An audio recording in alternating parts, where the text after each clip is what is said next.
महान योद्धा अर्जुन पण युद्धभूमीवर गेल्यावर त्याचं शरीर का थरथरू लागलं माहित आहे का?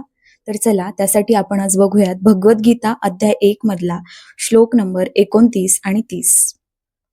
वेपथुश्च शरीरे मे रोमहर्षश्च जायते गांडीवं स्त्रंसते हस्ताक्त्व चैव परिदह्यते न च शक्नोम्य वस्तांतु भ्रमतीव च मे मनः.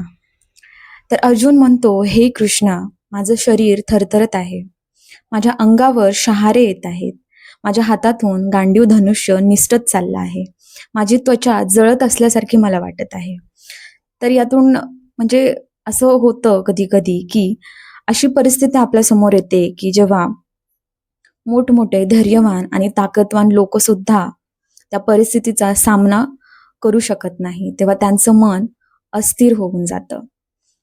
आणि तसंच काहीसं अर्जुन सोबत झालं होतं, जेव्हा तो आपल्याच लोकांना युद्धामध्ये रणांगणात दोन्ही बाजूने बघतो.